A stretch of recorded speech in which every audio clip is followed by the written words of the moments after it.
first, and not seeing any legislators testifying at the moment. We're going to take Mark Bracken for the Mass Lottery Commission, Executive Director, out of turn first.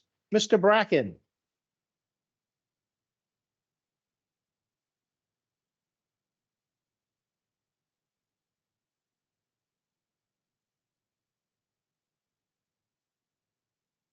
Good afternoon, Chairman Chan, Chairman Cronin, members of the committee, and legislative staff. My name is Mark William Bracken. I am the interim executive director of the Massachusetts State Lottery Commission.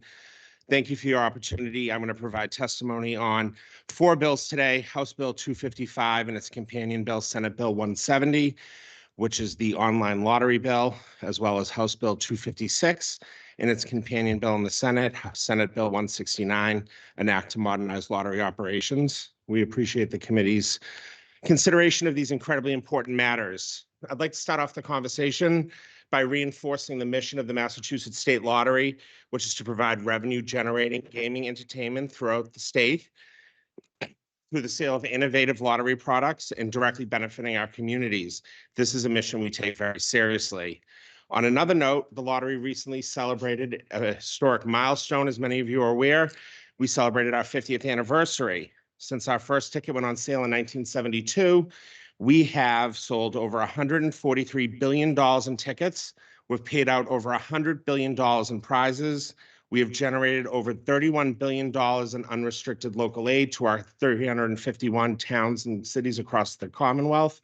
And we have paid out over $8 billion in commission and bonuses to our agent and retail partners, and more specifically, more than $300 million a year in each of the last 5 fiscal years, eclipsing last fiscal year, a record over $335 million paid to our agents. As we all know, the gaming and entertainment environment has changed significantly since the lottery's inception in 1972. A growing number of states have recognized this competitive advantage of engaging customers on multiple platforms, both online and in stores. In fact, of the 45 states that offer retail lottery products, a dozen of those states allow for online lottery sales. These states have seen their retail and traditional lottery products perform better than retail and traditionally lottery products in states without online lottery. The rollout of in-person and mobile sports wagering should also give us some pause and a sense of urgency to place the lottery online.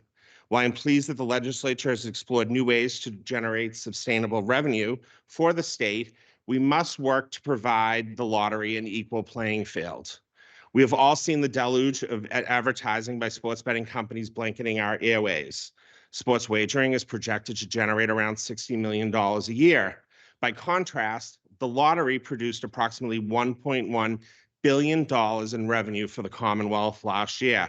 That does not count the $30 million in tax revenue that the lottery also brought in. Every single penny of the lottery's profit are distributed to communities throughout the state for the benefits of those who live here. Sports betting in casinos, meanwhile, are a for-profit business. In order for the lottery to continue to meet and exceed its goals, we need to operate like any other 21st century company. We need to make our products available online. Allowing the lottery to modernize and to compete in a dynamic and competitive field will enhance our ability to continue generating unrestricted local aid for every community throughout the state. It would also enable us to appeal to new players. As a 50-year-old operation, we have to modernize our methods over time, including how we attract new customers. Expanding the lottery player base is essential to our long-term viability. Our player base is the strongest in the nation. We have the most successful lottery in the country and the second most successful lottery in the world, behind Singapore, when looking at our rate of per capita spending. While we have sought to maintain and build our customer base with our statutory constraints and with one of the lowest advertising budgets in the country, we have unfortunately remained flat over the last couple fiscal years. This trend is unsustainable. Without the ability to address this issue, sales growth and lottery revenue will begin to drop. Online lottery is not about converting our current player base from a retail player to an online player. Online lottery is a completely different play style. Yes, online lottery will offer draw games that our players are accustomed to, like Megabucks and Mass Millions and Powerball. But nationally, draw-based games only account for 5% of online lottery sales. 95% of sales are done through e-instants. E-instants are not scratch tickets. And in jurisdictions that have online lottery, there has been no evidence of cannibalization of scratch ticket sales. Quite to the contrary, as previously mentioned, in states that have online lottery, sales at retail have grown at a faster pace for retail stores than sales at retail stores in states that don't have online lottery. With the instance, the value proposition is different. The payout is different and the odds are different. To win new customers, in order to tap into the new and emerging generations, and in order to deliver on our message of raising revenue for the Commonwealth, we need to level the playing field, and that is online. At the beginning of my testimony, I mentioned that over the 50 years, we have generated over $31 billion in revenue. That said, in the last 10 fiscal years, we have generated over $95 million each year, with the last 2 fiscal years generating over $1.1 billion each. With the sale of online lottery, we are projecting over $200 million in additional revenue to the Commonwealth. The last point I want to touch upon is I previously mentioned sales of retail agents growing at a faster pace. I want to touch on this a little further because I believe there's a belief in some circles that online lottery will negatively affect our retail partners. This is simply not true. And this is supported simply by looking at the numbers. If you look at all the fiscal periods for states with online lottery and look at the retail sales for those states compared to the retail states and sales without online lottery, in almost all instances, you will see retail sales benefited at a greater pace in online lottery states. And in fiscal periods where retails did not perform better year over year, almost all of those examples are from FY20 and FY21 and are attributed to the initial pandemic lockdown. To say that retail sales will be effective, will be affected when looking at the facts is simply not a factual statement. This is also by no coincidence. States have worked to partner with their retail agents that have online lottery to make sure that those states are included. In Michigan, the lottery employed a cross-marketing strategy that incentivized online players to visit and play at agent locations.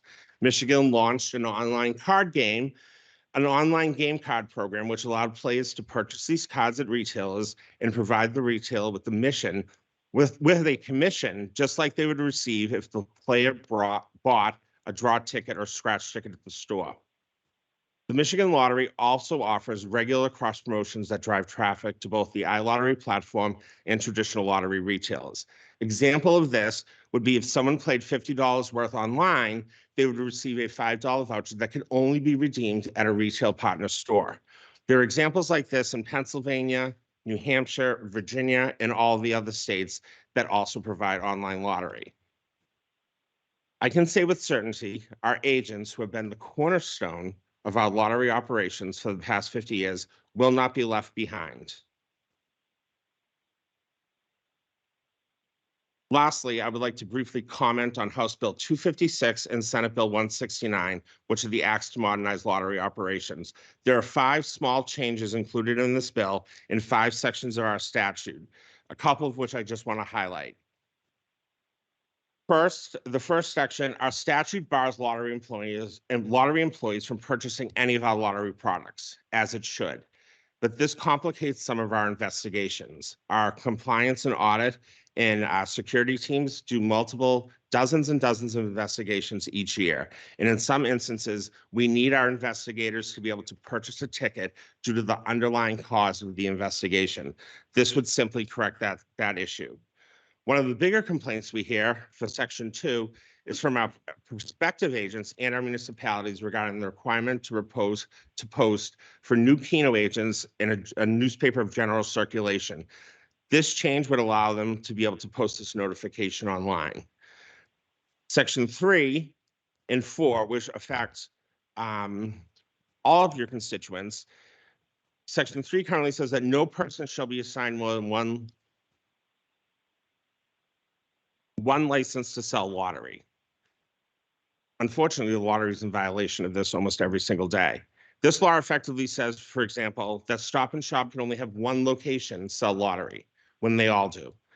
This means that if you have a constituent that owns 2 convenience stores, they would only be able to sell at 1 convenience store. We are in violation of this because we look at it as the best interest of the lottery, but we would like this change to allow for multiple people to be allowed under the law to hold multiple licenses. The last thing I want to touch upon is that currently, as the state law is written, any immediate family member of any federal, state, municipal, or county employee may not hold a lottery license. And when you look at the definition in the statute as reference of immediate family member, this would mean that, say, John in Springfield, who works for the DPW, his daughter, Donna, who lives in Plymouth, could not get a lottery license. This would mean that if Kristen, who works for the IRS up in Andover, her brother, who lives in Worcester, who owns a bar, would not be able to get a Keno license. This means that if you're a firefighter in Quincy, and I only use Quincy not because of the chair, but because I am from Quincy, if you're a firefighter in Quincy and you own a bar with a bunch of partners, your bar cannot get a Keno license. Now, again, we are in violation of this because we have, up until 2019, issued these licenses. Since 2019, we have grandfathered them in, but we have begun to deny licenses, not because we want to, but because we have to. So this would allow for a change in that law. So with that said, I thank you for your time. Treasurer Goldberg and myself, Treasurer Goldberg apologizes that she's not able to make it today due to a previous conflict. We look forward to working with the committee, and I make myself available for any questions. Thank you, Mr. Bracken. For the audience to know, we have Senator Timothy's joined us, as well as Vice Chair Senator Moran is on the screen. Just remind all the members, the mics are live all the time. I've been informed by LIS. And please do address the chair with a question. And those of you in virtual land, just unmute and hopefully you don't talk over each other. I just don't know how we're going to do this. So we'll try this out. So with that, any members have any questions for the testifier? I have Senator Kennedy. Yes, if I could, I just have one question for there are convenience stores in my district, or convenience store owners in my district, who are concerned about the ability for people to buy their lottery tickets online. And I guess in particular, at the beginning of the year, when a lot of people will buy season tickets as holiday gifts. The testimony that you've given this morning kind of contradicts that. And so is there information or a study or anything that you would be able to send the committee that would back up your what you're saying about the lottery and how it does not have the internet is not having a negative impact on those convenience stores? Yes, absolutely. When we provide our written testimony, we'll also be providing the Spectrum study, which was finalized in March of 2022. And I know actually they're working on updating that study, but we will be providing that study. And it does show statistics through the majority of the states that have online lottery, and it shows their retail versus online sales and the growth in the projections since they're issuing online lottery. And the update that you're doing, when do you anticipate that will be finished? When I say the update, that would be Spectrum that's updating that. I do not know when they're going to be done completing that report. Okay, thank you. You're welcome. Thank you, Mr. Chairman. Thank you, Senator Kennedy. I see that Senator Moran has her hand up. Senator Moran. Thank you, Mr. Chair. Appreciate the testimony very much from the Treasurer's Office. Mr. Egan, nice to see you. And I'm just curious, with respect to the projections, we know that the Treasurer's just constantly innovating and being sure that the municipalities are able to continue with their needs, their financed in great part by this have, sort of the heads of the customers, and they're sort of being poached or sort of lured away to other games by simply the fact that they're new, which would be a real benefit and need for innovating right now? Senator, I think you broke up about 2/8 of the way, which I think was the crux of what you were saying. So we got the very beginning and the end, but we didn't Sure. get the middle. I was hoping we'd be able to decipher through the end. That's okay. Sorry about the connectivity. I was wondering if you are concerned about your customers being poached if you don't innovate. Well, absolutely. I mean, I think our biggest concern right now is it's like I said, with online lottery, it's a different type of play. So we're looking to offer something new to players, but it's not just our current players, it's our new and emerging players. It's the younger generation. And we all know that I still consider myself young, even though I'm 44 now. And it feels like yesterday. I used to work for a legislative committee, and it feels like yesterday when I was in my early 20s sitting up here. But we're trying to attract that new and emerging generation, and there's a sense of urgency and a sense of immediate gratification that this emerging generation has. And if they have $20 to spend, and they can easily go on their phone to do a sports bet or a fantasy bet, they're going to do that instead of going to a retail partner. But if we are allowed to sell online lottery games, we might be able to capture that player. And I'm not saying that every sports player is a lottery player, but we all know millions of people play the lottery in the Commonwealth. Our casinos are successful. We know sports betting is going to be successful. There is definitely a crossover between all of our players. So yes, we are worried that if we don't have an online lottery now, and someone does want that gaming entertainment space and they go to sports betting, we may never be able to get them. So with the launch of online lottery now, if we were able to launch now, we would be able to start getting them at a quicker time. Thank you. Thank you, Senator. Thank you, Senator Moran. Mr. Bracken, be sure to know that you're always 22 in my eyes. Thank you very much. I've been informed that Representative Donahue is on the line. She's phoned in. Just a reminder to the audience and people watching in the future, we use the telephone to phone in. We only see a phone number.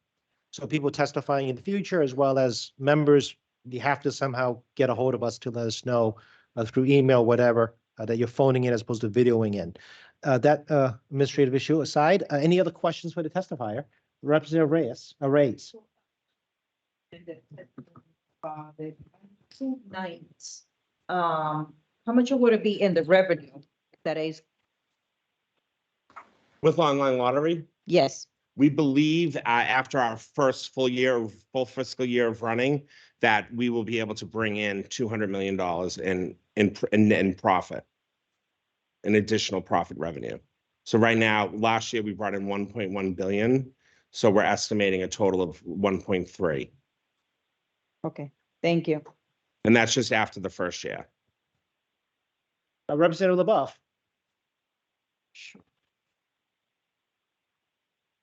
Thank you, Mr. Bracken. So 2 questions kind of about logistics of the administration. How are you going to be accepting payments for the online lottery? Are you going to be using credit cards or simply just debit cards? And I know last session we heard a lot about kind of online scams that were going on, misrepresenting the lottery. So if you just would be kind of curious about what, if any, plans you have to make sure that this is kind of avoiding those scams. And then finally, if you could briefly touch on how you're going to be working, with potentially with the mass Commission for Compulsive Gambling and other things. Obviously, with a new product rolling out, there needs to be some type of supports in place. So thank you. Absolutely. Thank you, Representative. To your first question, well, we'll take the last question first, problem gambling. We have an incredibly strong relationship with the Mass Department of Public Health and their problem gambling office. We work with them very, very, very closely. Last month was Problem Gambling Month, and we partnered with them across the state. Victor Ortiz, who runs the organization for the Commonwealth at the Mass Department of Public Health, is a very, very close partner. We have monthly calls with him. We work with them. We ran a Christmas campaign alongside them, Bring Joy, Not Get, to basically lottery presents are not for those under the age of 18.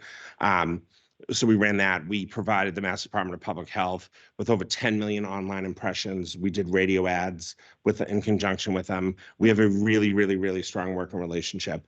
One of the good things, which will be inside the written testimony that we provide, is that there are a lot of ways of addressing problem gambling and responsible gaming with an online lottery that you cannot currently do. So currently retail lottery sales are anonymous. Anyone can walk into a store, purchase $10 worth of product or $10,000 worth of product if they wanted to. With online lottery, we can have self-exclusion lists, and not just have, we will have self-exclusion lists. We have daily deposit limits, so you can only deposit so much money into your account. We can have daily play limits. People can self-limit themselves to play. So, and I think a lot of people out there, when they hear this, they're like, well, why would a gambler ever do that? But they do. Especially if there is a problem gaming, someone might say, hey, I want to limit myself to $20 a day. And then they're not allowed to change that for 30 days. They can't change their mind the next day and be like, I was just joking. That's like locked in, and we can determine how long we want those lock-ins for. So once a player determines exactly how much they want to spend, you're locked into that amount over a certain amount of time, and then you get to change that when the time comes up. With online lottery, again, all your play is tracked. So it gives the player an idea of how much they're actually spending. Because if you ask most people how much they spend on lottery, they don't really know. Sometimes they might buy a couple scratch tickets, depending upon if you're an average player, a heavy player, a daily player. Most people know, I buy like a Mega Millions ticket, once a week or something like that. But others, a lot of people don't know how much they play. But with online lottery, you can actually see that. It's all going to be within your profile, your history. And then the other great thing too is that they go through, anyone that has it has to have an account. So it's KYC, know your customer verified, Social Security verified. So we know that any player that is opening an account and playing is over the age of 18. With regard to the payments, the state treasurer, and I think most people, if not everyone, is against the use of credit cards when it comes to gaming. That is, I think it's already written in our statute that we do not allow credit cards. It would be done through debit. Little known fact, we currently can accept debit cards right now. There's very few that allow stores that want to do that because of the fee that they would have to pay to, with their commission being 5%, if they're paying a 1.5% or 2%, in essence, they would only be making 3%. That's a conversation for another day that we would love to take up with the legislature about eating some of those fees for the agents. But there are places, I will tell you, Speedway Gas, 25% of their lottery sales are done with debit cards because they don't mind taking debit cards. Debit cards are considered your own money. You're not borrowing off a debit card. So yeah, so the accounts would be funded by either debit card or something like Michigan did or another state. You would be able to, one of the things that Pennsylvania does is you can go in and buy a $20 voucher at a retail agent. It spits out just like your Powerball ticket where it has a QR code. You pay $20, the agent gets commission on that $20 ticket. That person then gets a voucher for $25 that they upload to their online player account. So it drives a player into the store, agent makes commission, player gets a $5 benefit to be able to then play online. So it's instances like that, either through debit or cash, that people will be playing with. Great, thank you. Absolutely. Any other questions? Senator Timothy.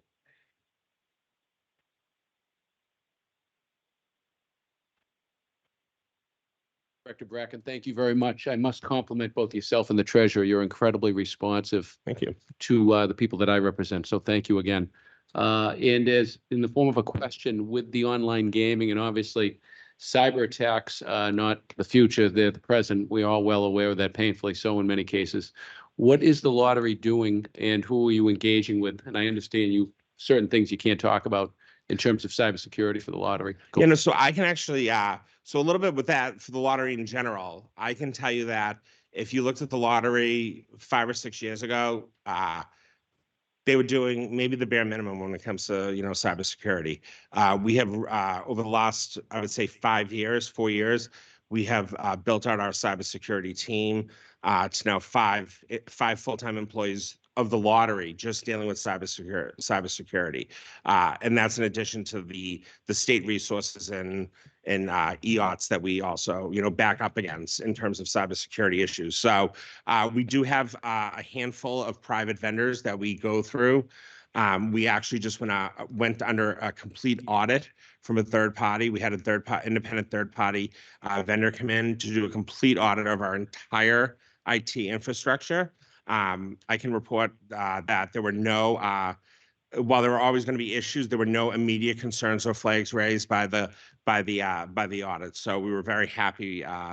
Happy. I don't want to say we were surprised, because you never know what, you never know until you know. But we were very happy with the outcome of the audit, and that report just that audit just finished 2 months ago, so it's very, very recent. In addition to that, with the online play, and I think almost part of the question that I didn't answer for the representative from Worcester is, cybersecurity fraud.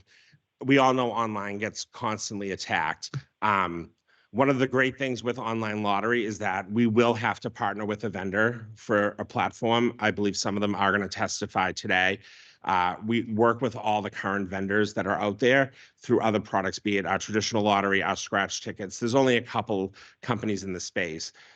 They have invested tens and tens and tens, if not hundreds of millions of dollars in cybersecurity measures. So when we do go online with online lottery, we're not only going to get the benefit of the Massachusetts infrastructure, but also the infrastructures that's been built, tested, regulated. They all go through annual SOC 1 and SOC 2 type 1 and type 2 audits, for their infrastructure systems. And it's not just them. You have to worry about the cloud, AWS, not just the cloud, but then also the offsite data centers. We just moved our data center through funding, through capital funding that was approved through the legislature. We actually just did a data center, moved into a much more secure data center that was just completed back in December. So we moved out of our 2 locations into 2 co-locations, one in Boston and one up in Lowell, into a state-of-the-art data center. So it's something that we're always looking at. It's something that scares me every day. I'm not going to lie. There was even a phishing email that I clicked on that was intentionally set up. We do that with our employees, and the email made sense to me, and I still clicked on it. So it was kind of like the poster child at the lottery for clicking on the email. I wasn't the only one, but I admitted to it right away. And announced so other people understood that they weren't the only one there. But yeah, it is something that we're constantly looking at and working towards. Thank you very much. Yep. Thank you, Mr. Chair. Thank you, Senator Timothy. Representative Messino. Thank you. Thank you so much for your testimony. It's very interesting.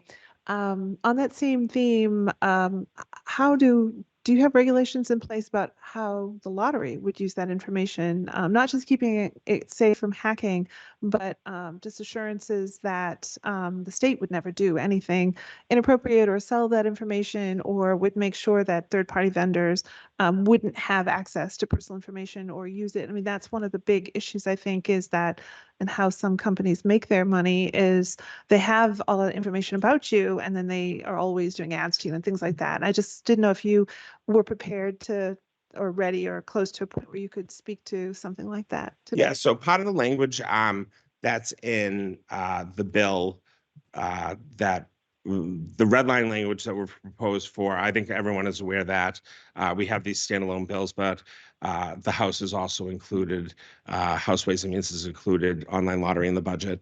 Some of the red line language talks about data security. It is something that we look at and take serious. We have an internal audit department that kind of looks at that information on a regular basis, not just to see for fraud purposes, but also trends and different things that are happening. We do not sell any data. When you sign up online to our app, if you download our app and stuff, we have the disclaimer that we don't sell any data.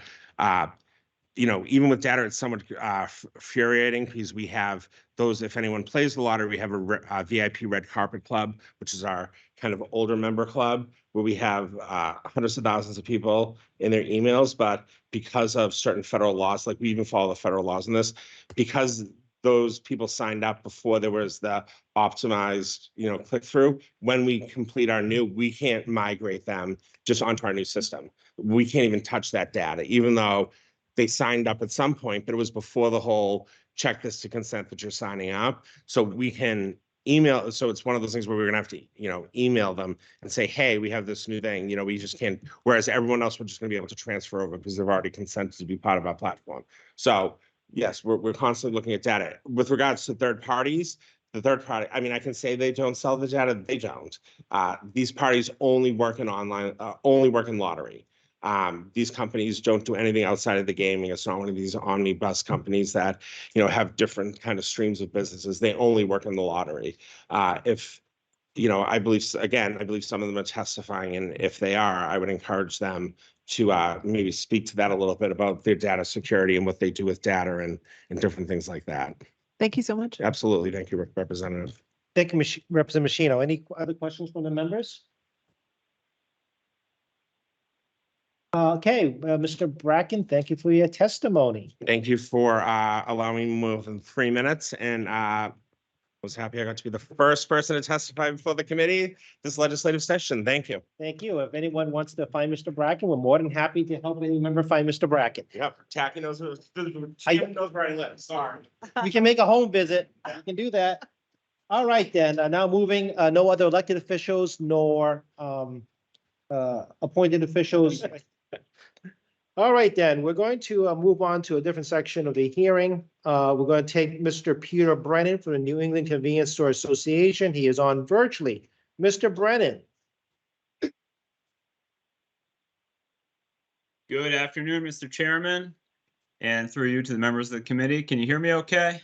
You can. Go right ahead. That's You got your great. 3 minutes. It's a brave new world we're in here in 2023, and I'm happy to participate virtually. Would love to be there in person, but like a few people out there, I think school vacation has kind of limited me to appearing on your screens, and I'm happy to do so. My name is Peter Brennan. I'm the Executive Director of the New England Convenience Store and Energy Marketers Association. We represent over 3,000 stores in Massachusetts. In the Commonwealth, convenience stores employ over 50,000 people and remit over $3 billion in sales and excise taxes to the state's coffers annually. I have submitted written remarks out of the great respect for the members of the committee and the astute staff of the committee. I will not read those remarks, but I will mention a few key points. I'm here generally to testify on the several online lottery bills that are before the committee today. I would like to note that our stores have been the loyal partners and the primary retail agents of the lottery for over 50 years. Our stores make substantial financial investments in order to sell these products to the general public, and many stores depend on the lottery products to bring in foot traffic and to generate income for those stores. We represent more than half the state's lottery agents and account for 70% of all lottery sales. I was happy to hear Mr. Bracken talk earlier about how we want to continue this great partnership, even as the lottery wants to move towards an online offering, and we certainly want to continue to be their partners for another 50 years and beyond. As he mentioned, this is the second most successful lottery in the world, which is really something. But we do have some concerns about the implementation of an online lottery. Despite the somewhat rosy reports from other states that Mr. Bracken cites, I feel, and our members feel, that it's inevitable there will be some harm to the brick and mortar retail stores should an online lottery be implemented. If you make it so that the lottery players can just ignore our stores completely, then there will be some cannibalization of the lottery market there that will naturally impact us. In the same manner, practically speaking, if this is the direction that the lottery is going, if the legislature agrees, then there are considerations we wish to be included in discussions for, and we hope that the legislature will help us to implement when the online lottery is put into statute. To that end, and I know I'm short on time here, we have 4 priorities. Number 1, commissions to lottery agents may, and we think should be increased as we go forward with an online lottery, but they should not be reduced from the current rate at all. Number 2, any and all payment types that the lottery accepts for the online lottery transactions should be available for acceptance at our stores. As we get into debit, and I know that the debit issue, we can accept the cards now. However, there is upwards of a 3% fee that cuts into our 5% commission that we receive very substantially. As you might imagine, only the biggest retailers can currently afford to do that. And, you know, the credit card and debit card swipe fees are a matter for another time, but they are out of control and they're the bane of our retailers' existence. If those transaction types are allowed, we think that the lottery should cover the fee so that the retailer does not have to. Number 3, an online lottery advisory board should be established in the statute. And I know this is covered in some of the bills to assist in the development of the online lottery so that we can have a say in how this is rolled out and so that our great partners at the lottery can work with us on the details on how this is actually going to work and how it can work for our agents as well as the lottery and through them to the state. At least one seat on the advisory board should be held by Nexima or a designee, and another one by another brick and mortar lottery agent. And the fourth and final point, we think that current funding for marketing of lottery products at brick and mortar agent locations shall not be reduced from the current funding levels and will not fall below 50% of the overall marketing expenditure that the lottery makes on marketing. These key factors will provide an opportunity to develop the online traditional gaming ecosystem that will support the lottery and its key partners. I see my time's up. I'm happy to take questions. And thank you for allowing me to testify. Thank you, Mr. Brennan. I forgot, and neglect to do this for the members. Mr. Brennan's talking about House Bill 255, House Bill 256, Senate 169, Senate 170, Senate 149. The chair apologizes for not informing the members that's Mr. Brennan is testifying on. And we gave you a little more time than we should have, Mr. Brennan. That being I said, appreciate that. any questions for Mr. Brennan? Senator Moran. Thank you very much, Mr. Chair. Appreciate the testimony, Mr. Brennan, and the conversation with respect to parity and opportunity. But I was curious if you've done any projections in terms of the incentive ideas that are, should the online go for it? I know there are coupons or some sort of incentive to go into the store as well from the proposal. And I was curious if you've done projections on the amount of new customers that may bring, because some folks might be trying online that may not already be customers of brick and mortar. And also the fact that when you do come into the store, you know, just all the reflexive buying, you don't want to see me in a TJ Maxx store, for example. So I was wondering if you did any kind of projections on additional sales in that regard. Thank you. Well, thank you, Senator. I appreciate the question.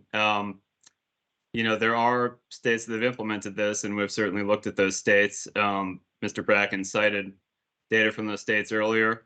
And yeah, we've looked at that. And this is, I think, why the advisory board will be so important, because there are a lot of details to flesh out regarding promotions, you know, commissions, things that will continue to bring the current lottery player into our stores. And yes, we would love to see them buy another product while they're there. And we think that, you know, we understand where the market is going. We understand that everything's on people's phones now.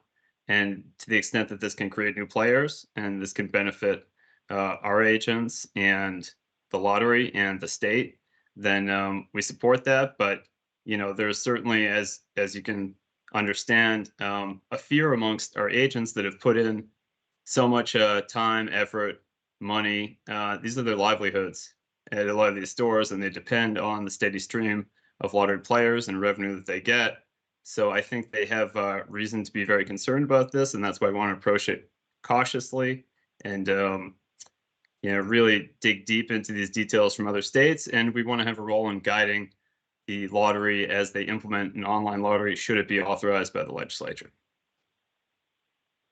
Appreciate that, but just a quick follow-up, Mr. Chair. No specific data in terms of definitive lowering of sales, for example, it sounds like. Is that correct? I'm sorry, was that a question to me? Yes, Mr. Brennan, that was a question to you. that I'm aware of, as Mr. Bracken cited, when you look at the data, and this is still a relatively new product, there was a lowering of sales. Those lowering of sales happened to coincide with the pandemic, so it's very hard to flesh out exactly where we are. It's been so recent that we've come out of the pandemic, people have been able to go back to stores, that I think that it's still a bit of a gray area. So I can't conclusively say that no, there's been no impact in any state. I'm sure that that advocates of an online lottery will make that point. And I think that we just need to be cautious about it because we don't know. And the rollout, it depends on what the details are. And that's why we want to be part of the conversation. Thank you very much. Thank you. Thank you. Thank you, Senator Moran. Any other questions for Mr. Brennan? The chair seeing none. Thank you, Mr. Brennan, for your time. Thank you, members of the committee. All right, we're gonna move on here to an in-person. Ms. Beth Bresnahan from Scientific Games. I'm going to guess you're going to be testifying on the same bills.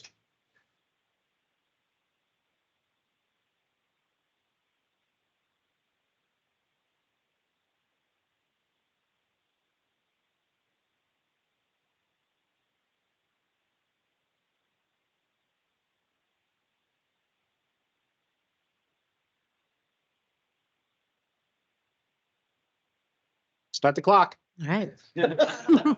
This Then is, this is very different for all of us. Yes, I better go quickly then. Good afternoon, Chairman Chan, Chair Cronin, and members of the committee. Thank you for the opportunity to provide testimony in support of the modernization of the lottery through the authorization of online sales. My name is Beth Bresnahan. I'm Vice President of Communications for Scientific Games, a longtime partner of the Mass Lottery. I also bring today the unique perspective of having served as Executive Director of 2 U.S. lotteries. Most recently, Washington, D.C., where during my tenure, we implemented iLottery in 2020, and the other was here in Massachusetts, where the lottery has been studying and advocating for online lottery since 2012. Scientific Games, we're the global leader in retail instant games, and we're an industry pioneer in iLottery and digital lottery solutions that drive profits for government-sponsored lotteries. We're a trusted partner to more than 130 lotteries in 50 countries worldwide, and that includes 30 iLottery customers. Our partnership with the Mass Lottery, one of the most storied and successful in the industry. Scientific Games has produced most of the lottery's instant scratch tickets since 1974, when together we revolutionized the lottery industry by printing the world's first secure instant scratch product. We're proud of that partnership, and we've long supported Massachusetts as the #1 performing instant game lottery in the world. As a 50-year partner of the lottery, we are fully invested and committed to helping shape a successful iLottery framework for the Commonwealth that responsibly drives continued growth across the lottery's established retailer network, while also providing incremental revenue through online channels. To maintain and grow the more than $1 billion in profits returned annually, the lottery must remain competitive and modernize at the same pace as other gaming products offered in the market. Massachusetts players expect the option to purchase lottery games at retail or online, just as they do with most other consumer products, and now they're seeing with in-state sports betting and by lotteries in neighboring New Hampshire, Rhode Island, and soon in Connecticut.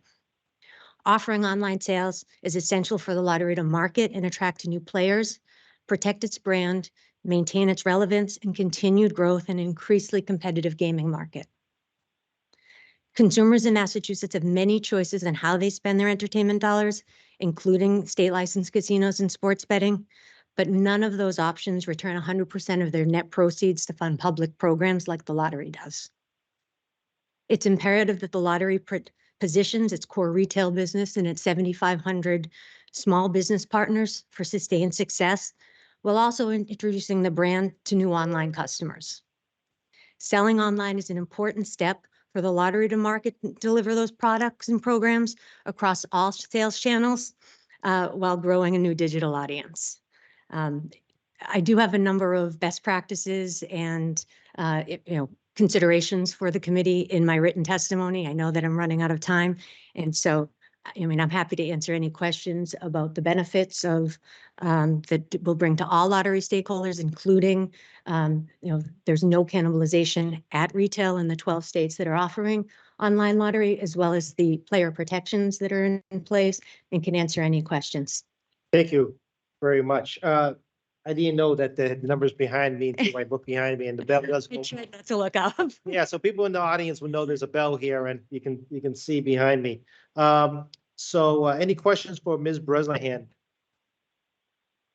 Representative Machino. Just the same question that I asked the acting director, just in terms of data use and privacy. I'm just curious if you could confirm that your company is just a platform and it's not going to in any way use our personal data or trends or sell it externally or have any claims to it whatsoever. Certainly, legally we cannot, but I would also let you know that any PII that is entered into the system is masked.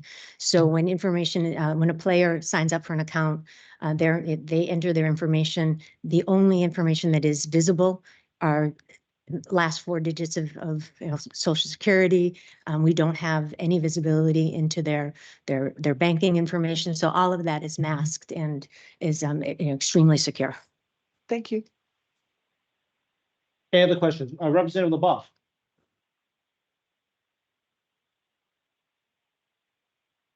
Thank you, Ms. Bresnahan. Do you have any information with the other lotteries that you've worked with implementing the iLottery around out-of-state customers? So essentially what I'm trying to get to is, are we already losing, are there already players from Massachusetts playing in other states' online lotteries at this point?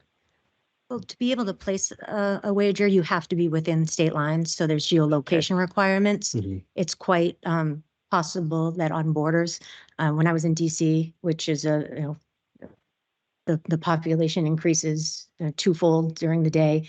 We had a number of out-of-state players who were playing during work or while they were traveling into the district for work, I should say. But you have to be within the state lines to be able to place a wager, All right, great. Thank like you. sports betting. Question? You have to look like there, and there now. Any- This is different. Since Ms. Bresnahan, you brought up some best practices issues. I'm not going to have you read the whole thing because it's long. But you want to touch on a couple of highlights for us, if you could? Yes, sure. I mean, first is implement best-in-class consumer experiences, both online and in mobile channels. So we're saying is that don't limit it to just computers, if you're, allow mobile sales. Also allow that all games be sold online. Players expect to purchase the same games at retail as they do online, and any limitations to the type of games will also limit the revenue potential and the profit return to the state. And third, and we've heard it discussed by several people today, is that you need to keep the lottery's retailers engaged and informed. Not only sharing data on how lottery enhances and grows retail sales, but also how they can benefit through programs like bonuses, retailer affiliation programs, and incentive programs to grow their revenue while online lottery sales grow. Thank you. Chair Cronin. Ms. Bresnahan, thank you so much for your testimony. I'm wondering if on your platform you have a sense of what the median per capita wager of a player per year is. And I'm just trying to get a sense of the people who use it. What does the average player look like in terms of how much they're wagering? Yeah, so I don't have that information on hand, but happy to follow up with you and provide that. Thank But you. yes, we do. Okay. Any other questions for the testifier? There being none, thank you for your time, Ms. Bresnahan. Thank you. As always, everyone that testifies is strongly encouraged to follow up with individuals, members of the committee, especially if committee members had questioned looking for more information. So we encourage everyone out there to call the membership. Don't just call me and Senator Cronin. All right. Let's have fun with this, guys. We're back to virtual. Chelsea Turner, Mass Council on Gaming and Health, also testifying in House Bill 255, Senate 170. Are you there, Ms. Turner? I'm here. Can you hear me? We can't hear you. You got your 3 minutes. Perfect. Thank you so much. Good afternoon, Chairman and other honorable members of the committee. I'm planning to skim through my remarks today and sprinkle in a few things based on previous testimony. I'm here to I am the Chief Operations Officer of the Massachusetts Council on Gaming and Health, and I'm here to testify on the lottery bills. The Mass Council, for those of you who don't know, is a organization dedicated to mitigating the negative harm that can happen from gambling. We maintain a neutral stance on gambling. We're neither pro or against. We want to start by just recognizing the achievements of the Massachusetts Lottery in operating a profitable and extremely efficient lottery system and the significant resources it raises for the cities and the towns of the Commonwealth. A few things I just wanted to touch on before I skim through my remarks. First is there's been a huge expansion of gaming in the Commonwealth since 2015, when Plainridge Park opened its commercial casino, followed by 2017 when MGM opened in Springfield, 2019 Encore Boston Harbor, and of course just this year the launch of sports betting. The Massachusetts Lottery, as Mr. Bracken stated, proudly, and as he should, has had record profits and is the most or second most profitable lottery in the world and the most profitable lottery in this country. The average Massachusetts resident spends about $800 per year on lottery tickets. That's almost twice as much as the second state, which is New York.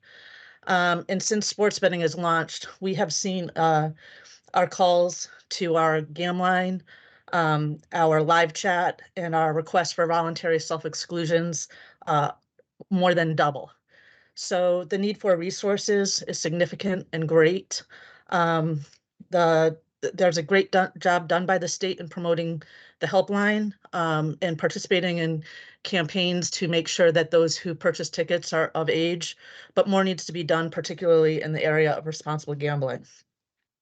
With that said, if the legislature and the governor decide to move forward with this initiative, we hope that you will consider a few things and will continue to have conversations with us. We hope you'll consider a strong commitment to research, perhaps tied to Massachusetts University of College. You may or may not know, but both UMass and the Cambridge Health at Harvard are leaders in the field of responsible and problem gambling. It'd be great to assess a number of things, including,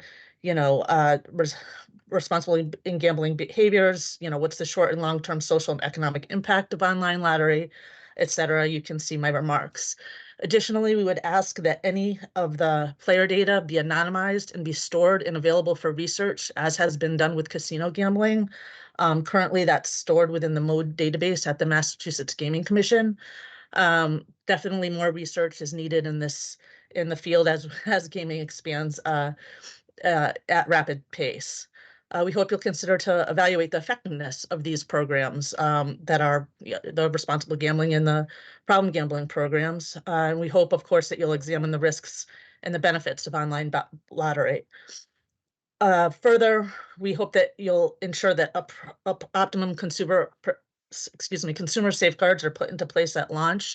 It's great to hear that credit card won't be allowed, as is the case with sports betting, and that the lottery is planning to have player management tools such as wager time and deposit limits. Those are certainly things that we support and have a lot of information on.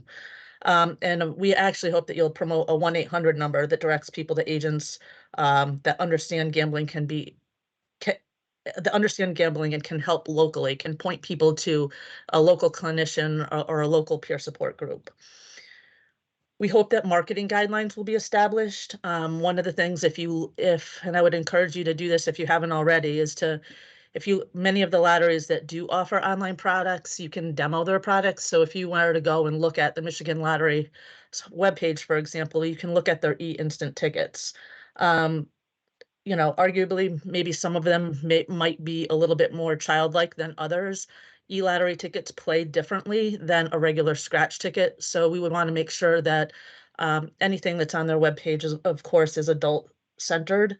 Ms. Turner, Ms. Turner, thank you very sorry. much. I think I understand what you're getting at. I think a few of us know what gambling looks like.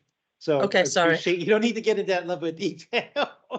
I do appreciate that. and we will read the testimony. So the chair has allowed a little extension for you, but even the chair has only Okay. so much patience. The All last right. thing the last thing I just wanted to say is we operate and administer a program called Game Sense, which is focused on responsible gambling. That's about meeting players where they're at. So not just those who have a problem, but those who are at risk and those who are healthy. It would be great to have one responsible gambling across the state of Massachusetts. Thank you for your time. I'd be happy to answer any questions you have. Thank you, Ms. Turner. Any questions for the testifier?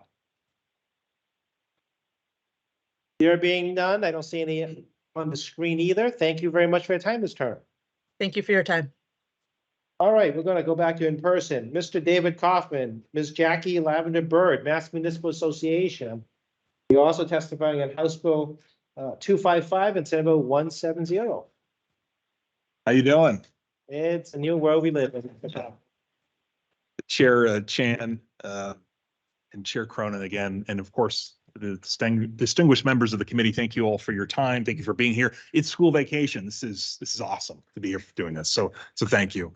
So my name is Dave Kaufman. I'm the legislative director at the Massachusetts Municipal Association. I'm here joined with my colleague, Jackie Lavender Bird, who's the MMA's senior legislative analyst, but also our expert on everything fiscal affairs. I see the timer, but I will try to beat it with and give you time back. But just to be quick on this, we want to share some perspective on the bills related to iLottery. There's a handful related to it. We know there's a lot of traction as part of the budget process as well. But we all know 50 years ago, the lottery was established for the sole purpose of supporting cities and towns, and they've done an incredible job doing that.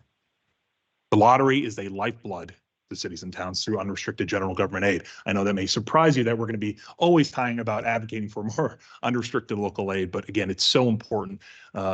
Cities and towns are capped under Proposition 2.5, and local revenues are therefore capped. So UGA and what you all have done recently and continue to do to advocate for more funding to our cities and towns and the legislature is incredibly important. And again, thank you for that. And the lottery is the greatest source of that revenue for what the legislature supports cities and towns through UGA. That's really important to know. The vast majority of that money comes from the great work that our friends in the Mass Lottery do.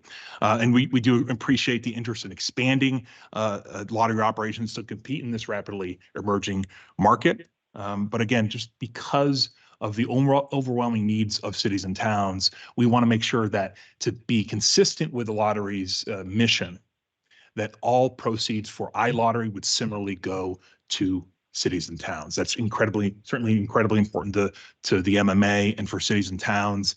And we are continue to be engaged with the Treasurer's Office related about what this is going to look like. And we have a lot of faith in the great work that they do. And again, it does make sense. Authorizing iLottery does make some sense in this environment to compete in the marketplace with sports gaming and in particular. But again, all lottery proceeds in our perspective must continue to go to cities and towns. Just looking back in the not too distant future, the Great Recession decimated local budgets.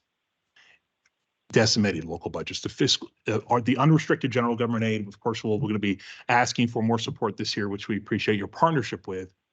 We're still below fiscal 2008 levels. Again, everyone hurt in that Great Recession, but this is why it's so important to make sure that expanding the great operations of the Mass Lottery, that the proceeds and the revenue will continue to go to local aid. And thank you for your time. We're happy to answer any questions. I'll just defer to Jackie very briefly, but very briefly, I'll just make one point, and thank you so much to all of you, to the chairs and to the committee members. And I think this was mentioned previously as well with Mark from the lottery. That according to the State Lottery Commission, in the most recently completed fiscal year, which is fiscal 2022, the lottery generated over 1.1 billion in net proceeds to the state, supporting almost 95% of the Commonwealth's annual appropriation for unrestricted general government aid. So, we are deeply concerned about protecting that revenue stream. And with that, happy to turn it over and answer any. And I think it makes perfect sense in our perspective. We know there's incredibly admirable causes of where that revenue could go. But for us, it makes sense for the lottery. It's core to their mission. It's on the boilerplate.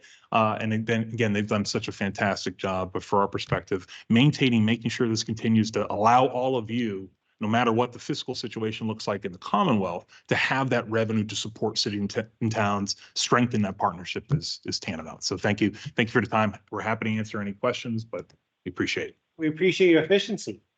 Any questions for Mr. Kaufman and Ms. Bird?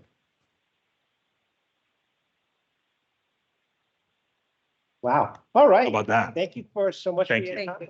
Thank you so much. Appreciate it. The staff informs me I missed someone. We're down to our last testifier. But we're going to go to Mr. Robert Mellion for the Mass Package Association. He is testifying House 255, House 256, Senate 149, Senate 169. And we have a new one here we haven't heard yet, Senate Bill 201. Mr. Mellion, good to see you on a flat screen. Thank you very much, Chair Chan and Chair Cronin, for the opportunity to testify today. Also to the honorable members of the Joint Committee on Consumer Protection and Professional Licensure. As some of you know, my name is Rob Mellion. I'm Executive Director, General Counsel of the Massachusetts Package Stores Association. We represent the locally owned retailers of beer, wine, and spirits across the state. They're comprised of convenience stores, independent markets, and liquor stores that are headquartered in Massachusetts. These are the stores that are the brick and mortar we're talking about. They're extremely concerned about online lottery. It is not misleading that they are concerned. They're worried about the loss of in-store traffic, which is real. So establishment of an online lottery will have an impact. It has to have an impact on in-store traffic.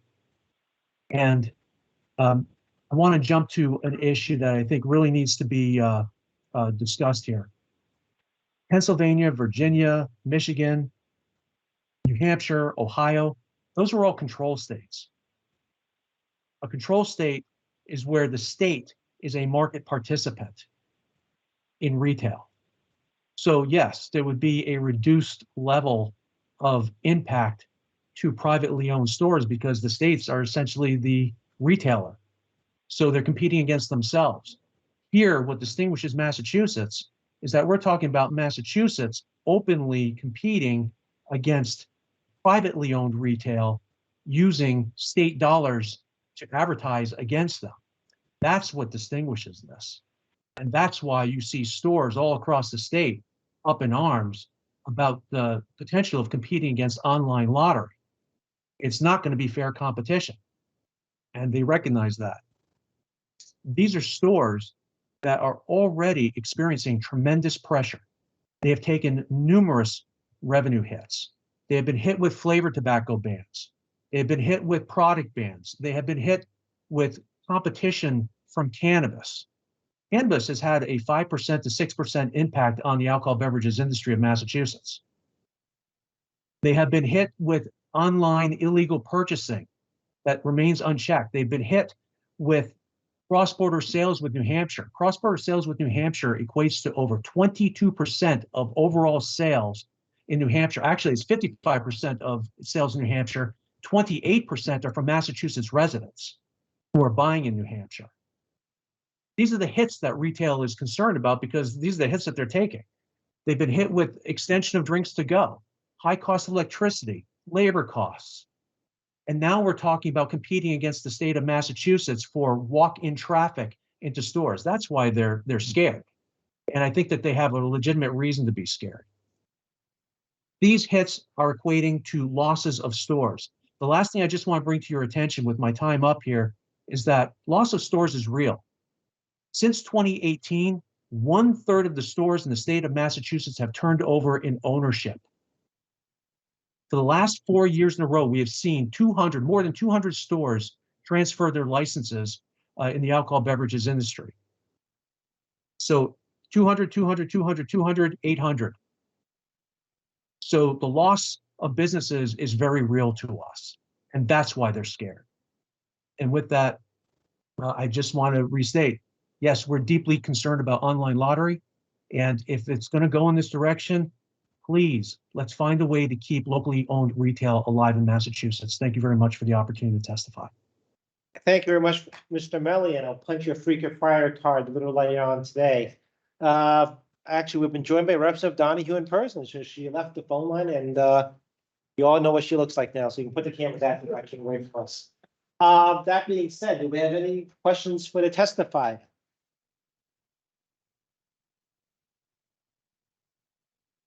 All right, Mr. Melly, you're free to go. Thank you very much. For the record, we did not hear